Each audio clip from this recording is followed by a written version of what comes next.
కూటమికి గాజు గ్లాస్ గండం. అసలు ఈ టైటిలే కొంచెం వింతగా ఉంది. ఎందుకంటే వీళ్ళంతా కలిసి ఒక కూటమి కాబట్టి ఎందుకు గాజు గ్లాస్ ఏ రకంగా గండం అయి ఉండొచ్చు మీ మాటల్లో? యాక్చువల్‌గా నిన్నంతా కూడా ఒక న్యూస్ వైరల్ అయింది. అదేందంటే జనసేనకు ఊరట, గాజు గ్లాస్ గుర్తు జనసేనకే కేటాయించిన ఎన్నికల సంఘం అని ఒక పెద్ద వార్త వైరల్ అయింది. ముఖ్యంగా తెలుగుదేశం మీడియా దాన్ని విపరీతంగా ఫోకస్ చేస్తుంది. కానీ సడన్‌గా నిన్న ఈవినింగ్‌కి వచ్చేసరికి లాస్ట్ మినిట్‌లో అంటే నిన్న చివరి రోజు ఉపసంహరణకి చాలామందికి గాజు గ్లాస్ ఇచ్చేశారు. అంటే 21 నియోజకవర్గాల్లో జనసేన పోటీ చేస్తుంది.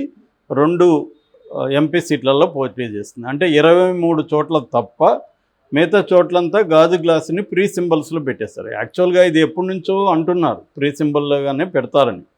కానీ దాని మీద మేము ఈసీకి విజ్ఞప్తి చేశాము అని జనసేన అనింది. ఫైనల్గా నిన్న మార్నింగ్ న్యూస్ కానీ మొన్న ఈవినింగ్ న్యూస్ కానీ గాజు గ్లాసు ప్రీ సింబల్లో లేదు, జనసేనకే కేటాయించారు. దాన్ని జనసేన పోటీ చేయని చోట దాన్ని ఫ్రీజ్ చేశారు, ఇంకెవరికి ఇవ్వరు అని నిన్నంతా వార్త వచ్చింది. కానీ సడన్గా ఏమైందో తెలియదు కానీ రిటర్నింగ్ అధికారులందరూ కూడా ఎవరు గాజు గ్లాస్ అడిగితే వాళ్ళకి ఇచ్చేశారు మిగతా చోట్ల. ఇప్పుడు అలాగా దాదాపు 25 చోట్ల గాజు గ్లాస్ ఇప్పటికీ కేటాయింపులు జరిగిపోయినాయి. అంటే రెబల్స్కి, ఇండిపెండెంట్స్కి. ఇప్పుడు దీనివల్ల ఏమవుతుందంటే ఇప్పుడు జనసేన పోటీ చేస్తుండేది ఫర్ ఎగ్జాంపుల్ అసెంబ్లీ తీసుకుంటే 21 చోట, మిగతా చోట్లంతా ఎవరు పోటీ చేస్తున్నారు? ఇటు బీజేపీ కానీ ఇటు తెలుగుదేశం కానీ పోటీ చేస్తున్నారు. అప్పుడు అక్కడ బీజేపీ ఉంటే కమలం గుర్తుకేయాలి, తెలుగుదేశం ఉంటే సైకిల్కి వేయాలి. ఇప్పుడు ప్రాబ్లం ఏంటంటే ఒక చోట ఫర్ ఎగ్జాంపుల్ తెలుగుదేశం పోటీ చేస్తుంది, అక్కడ జనసేన పోటీ చేయట్లేదు. కానీ జనసేన గుర్తైన గాజు గ్లాస్ గుర్తుంది. అక్కడున్న జనసేన అభిమానులు గాజు గ్లాస్ ఉంది కాబట్టి మనం దీనికి వేద్దామని దానికి వేస్తారనుకో, అప్పుడు తెలుగుదేశం బుక్ అయిపోతుంది అక్కడ. అట్లాగే బీజేపీ. సో ఇది ఇప్పుడు మేజర్ ప్రాబ్లం. దీనికి ఏం చేయాలనేది తెలియట్లేదు. ఎలక్షన్ కమిషన్ని నిందించాలంటేమో ఒక పక్క భయం ఉంది వాళ్ళకి. ఎందుకంటే కూటమికి ఇప్పుడు ఎలక్షన్ కమిషన్ అన్ని చోట్ల షాక్ ఇస్తుంది. సో ఇప్పుడు ఈ విషయంలో కూడా షాక్ ఇచ్చినట్టుగానే చెప్పుకోవాలి. ఎందుకంటే ఇది ఖచ్చితంగా 20 చోట్ల అంటే ఇంకా కూడా ఇచ్చే అవకాశం ఉంది ఈరోజు. సో ఖచ్చితంగా పెద్ద దెబ్బే కూటమికి గాజు గ్లాసు. కొన్ని చోట్ల ఏం చేస్తున్నారంటే గాజు గ్లాసును పోలిన సింబల్స్, అంటే ఫర్ ఎగ్జాంపుల్ పెన్ స్టాండ్ ఇచ్చారు పిఠాపురంలో.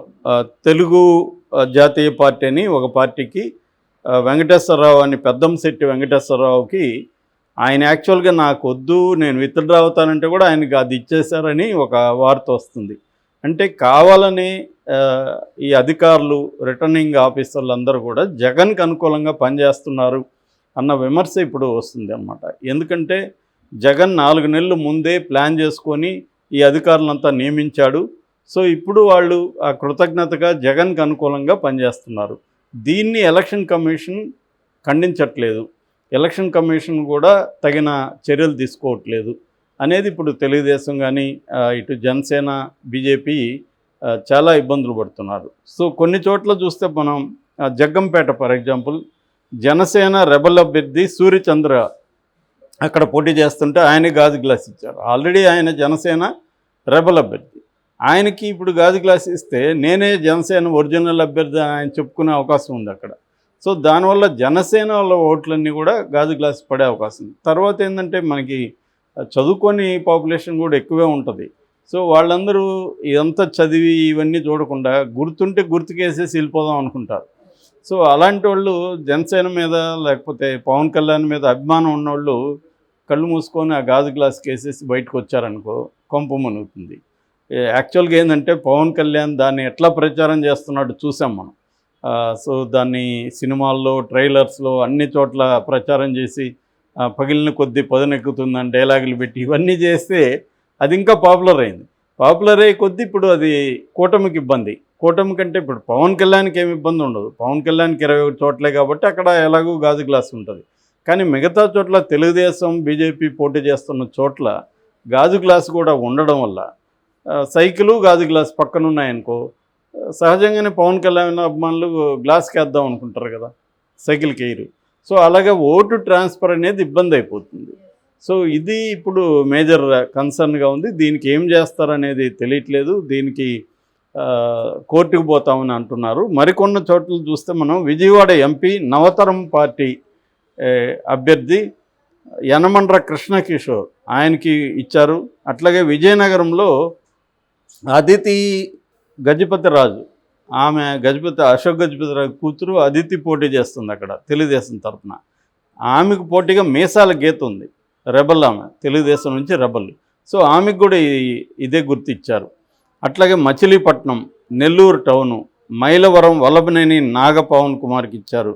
విజయవాడ సెంట్రల్ ఏపీ రాష్ట్ర ప్రజా కాంగ్రెస్ పార్టీ గొల్లపల్లి ఫణికుమార్కి ఇచ్చారు. డెక్కలి రాజేష్కి ఇచ్చారు. పెదకూరపాడు నంబూరు కళ్యాణ్కి ఇచ్చారు. అనకాపల్లి, మంగళగిరి, గన్నవరం, మదనపల్లి. చివరికి లోకేష్ పోటీ చేస్తున్న మంగళగిరిలో కూడా సుబ్రహ్మణ్యం ఆయనకి గాజు గ్లాస్కి ఇచ్చారు. సో దానివల్ల ఖచ్చితంగా కొన్ని ఓట్లన్నా అక్కడ పడతాయి. అట్లాంటి పడినప్పుడు రేపు పొద్దున్న లోకేష్కి ఇబ్బంది అవుతుంది. ఎందుకంటే దాదాపు 50 పైగా నియోజకవర్గాల్లో వెరీ టఫ్ ఫైట్ ఉంటుంది. అంటే 1000-2000 ఓట్ల తేడాతో అభ్యర్థులు గెలుపోవటంలో ఉంటాయి. అలాంటప్పుడు గాజు గ్లాసు గుర్తు ఇవ్వడం వల్ల ఏమవుతుందంటే ఈ నియోజకవర్గాల్లో 1000 ఓట్లు అటు గాజు గ్లాసుకు పడినా కూడా అది వీళ్ళ కూటమికి ఇబ్బంది అవుతుంది.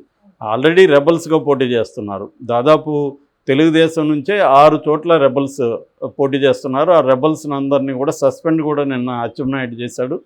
సో ఒక పక్క రెబల్స్ బెడదుంది, ఒక పక్క ఇండిపెండెన్స్ ఉన్నారు. సో దీనివల్ల ఏమవుతుందంటే ఓట్లు ట్రాన్స్ఫర్ జరగకపోవడం, చీలడం ఓట్లు, ఇందువల్ల వైసీపీ లాపడే అవకాశం ఉంది. ఇదంతా కూడా జగన్ ముందుగా ప్లాన్ చేసుకొని అధికారులను అక్కడ పెట్టి తనకు అనుకూలమైన పద్ధతిలో వెళ్తున్నాడు, జగన్ ఒక స్ట్రాటజిక్గా వెళ్తున్నాడు అనేది చెబుతున్నారు అనమాట. ఇప్పుడు కూటమికి ఉన్న ఇబ్బంది ఏంటంటే కూటమి అసలు చంద్రబాబు బీజేపీతో కలవడమే వన్ ఆఫ్ ద 2 గోల్స్.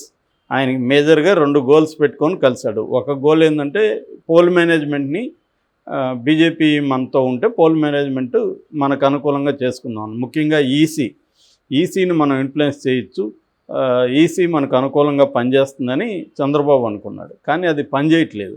పనిచేయకపోగా జగన్కి అనుకూలంగానే పనిచేస్తుంది. కనీసం తటస్థంగా ఉన్నా కొంతవరకు బెటరు. అట్టా కూడా ఉండట్లేదు.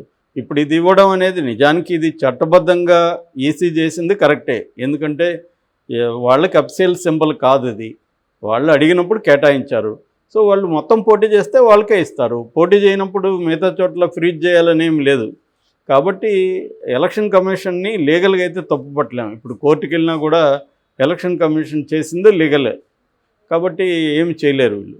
కాకపోతే ఎలక్షన్ కమిషన్ అనుకోని ఉంటే అది ఫ్రీజ్ చేయొచ్చు, కానీ చేయలేదు కాబట్టి వాళ్ళని ఏమి అడిగే హక్కు కూడా లేదు. ఎందుకంటే లీగల్గానే వెళ్ళారు వాళ్ళు. నువ్వు పోటీ చేస్తున్న చోట నీకు ఇస్తాం, ఎందుకంటే ఇదేమి అఫీషియల్ సింబల్ కాదు అది. కాబట్టి ఎందుకంటే పార్టీకి ఇంకా రికగ్నిషన్ రాలేదు, గుర్తింపు రాలేదు జనసేనకి. కాబట్టి ఇంకా జనసేన కూడా ఒక స్వతంత్ర పార్టీ లాంటిదే. కాబట్టి వాళ్ళకి కేటాయించిన సింబల్ ఇంకెవరికి ఇవ్వకూడదని ఏం రూల్ లేదు. సో ఇదంతా వాళ్ళు ఆలోచించుకోండాలి ముందుగా. అది ఆలోచించకుండా మనకే వస్తుంది, ఎలక్షన్ కమిషన్ మన తరపున ఫైట్ చేస్తుంది అనుకున్నారు. ఇప్పుడు అది దెబ్బ కొట్టింది.